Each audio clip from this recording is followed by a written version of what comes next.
The last thing Nadia Ferreira did before she went to bed that night was check the lock on the back door. She checked it twice. She had been checking it twice every night for 11 days, ever since she found the footprints in the mud outside her daughter's bedroom window. By morning, she would know she hadn't checked it enough. Nadia Ferreira was 38 years old, a pediatric nurse at St. Luke's Regional Medical Center in Port St. Lucie, Florida. She had moved her family into the house on Crest Haven Drive the previous spring, a pale yellow single-story with a screened-in porch and a yard that backed up to a canal. Her daughter, Camille, was 9. Her son, Marcus, was 14. They had moved there after the divorce, and the neighborhood had felt like a fresh start. Quiet streets, friendly neighbors. One of those places where people still left their garage doors open during the day. That changed on September 4th. Nadia had been pulling weeds along the side fence that afternoon when she noticed the soil beneath Camille's window. It had been raining the night before, and the ground was soft. The impressions were clear, 2 feet, side by side, the tread of a large sneaker. Someone had stood there, not passed through, stood there, facing the glass, long enough to leave deep marks in the earth. She called the police. A patrol officer named Deputy Tomas Reyes came out within the hour, walked the perimeter, and noted the prints in his report. He told her it was probably a curious teenager, maybe someone cutting through the yard. He said these things happened in canal-adjacent neighborhoods, where the lots backed up to public greenways. He told her to make sure her doors were locked. She already locked her doors. But she went home, and she bought a Ring doorbell that same evening, and she pointed it at the front porch. What she didn't have, what she would later wish more than anything she had installed, was a camera covering the back. Nothing happened for a week. Then on September 12th, Camille woke up at 2:47 in the morning and walked into her mother's room. "Mom," she said, "there's someone in the yard." Nadia sat up. She looked at her daughter, standing in the doorway, small, barefoot, clutching the sleeve of her pajama top, and she felt a cold, very specific fear settle into her chest. "What did you see, baby?" "A mask," Camille said. "A white mask, standing by the fence." Nadia called 911. By the time 2 patrol units arrived and swept the yard with flashlights, there was nothing there. No prints this time. The ground had dried out, no physical evidence of any kind. The officers checked the perimeter fence, the canal path behind the property, the neighboring yards. Clean. One of the responding officers, Deputy Reyes again, told Nadia that children sometimes experienced what he called shadow figures, half-dreaming perceptions, not quite nightmares, not quite waking. He was gentle about it. He said it was common in kids who had been through transitions, a divorce, a new home. Nadia thanked him and closed the door. She did not sleep again that night. She called her brother Darnell, who drove down from Orlando the next day. He was a large, steady man, a former corrections officer who had a way of making the air in a room feel less dangerous just by being in it. He looked at the window, looked at the fence line, and told Nadia he was going to stay for a few days. She didn't argue. On September 15th, at 11:22 at night, Darnell was sitting in the kitchen with the lights off, watching the backyard through the sliding glass door when he saw it.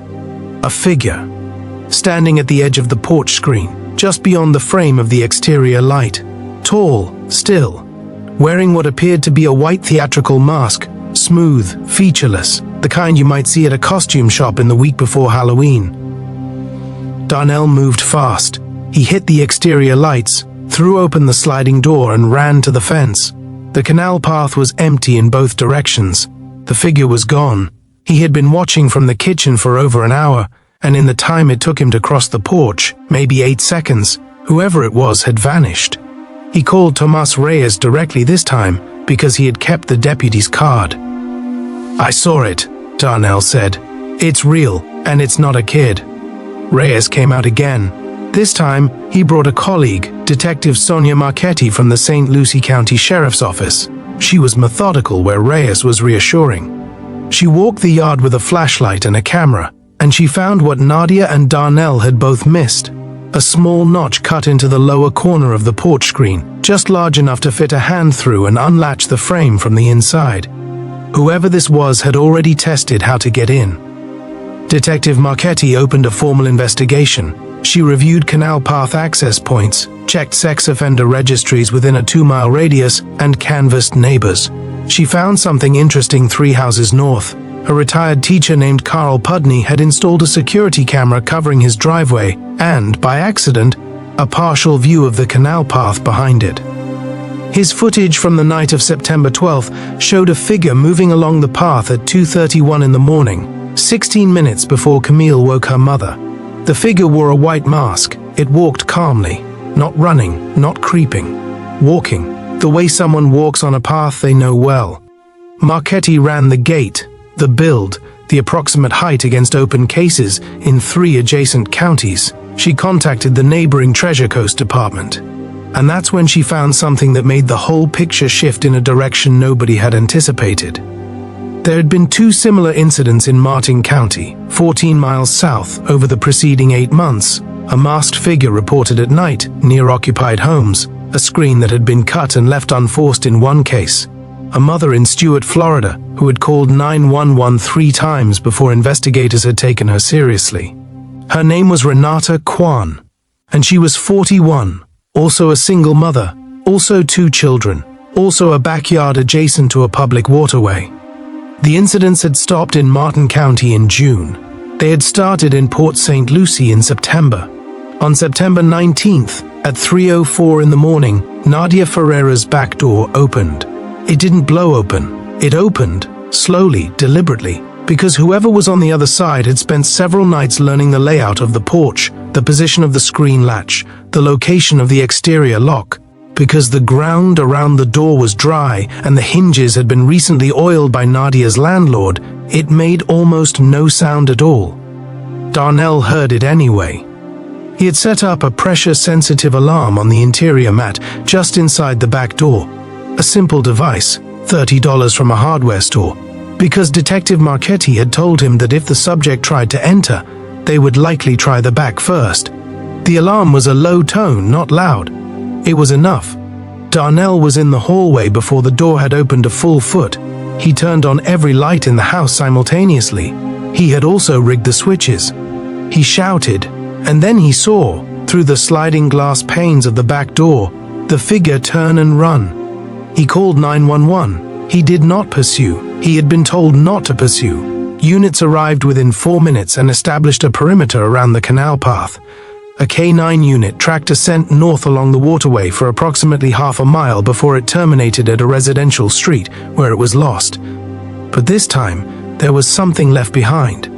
In the soft earth beside the back steps, earth that Nadia had watered the previous evening specifically on Marchetti's instruction, there were footprints, clear, complete, photographable, size 12, a distinctive tread pattern, and pressed into the soil beside the left footprint, a partial handprint, as though the subject had steadied themselves on the railing in their rush to leave.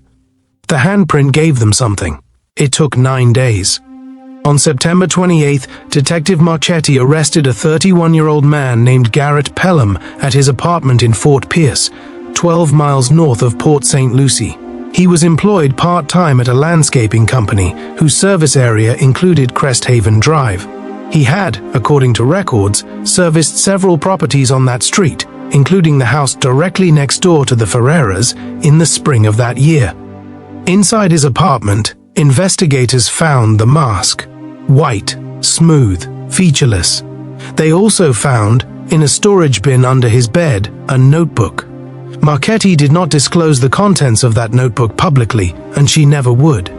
She said only, in a statement to the press, that the notebook confirmed Pelham had been observing the family on Cresthaven Drive for a period of not less than 4 months. She said the investigation into the Martin County incidents was ongoing.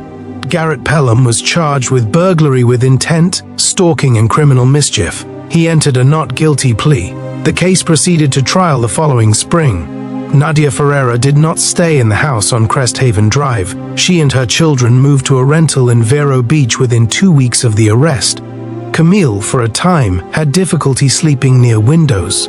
She saw a child psychologist, Dr. Alina Torres, who specialized in trauma responses in young children.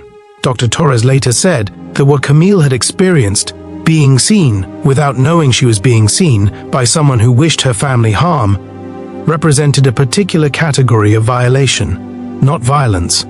Something adjacent to it.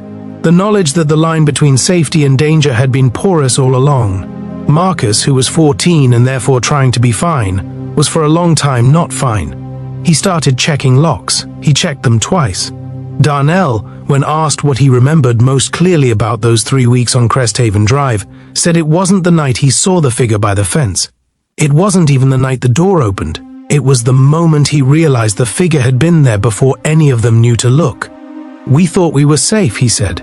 "We just weren't paying attention to the right things." There is a particular kind of fear that comes not from what happens, but from the discovery of how long it has already been happening. The footprint in the mud was not the beginning. The beginning was invisible, unremarkable. A man driving a landscaping truck down a quiet street, looking at a yellow house, deciding something.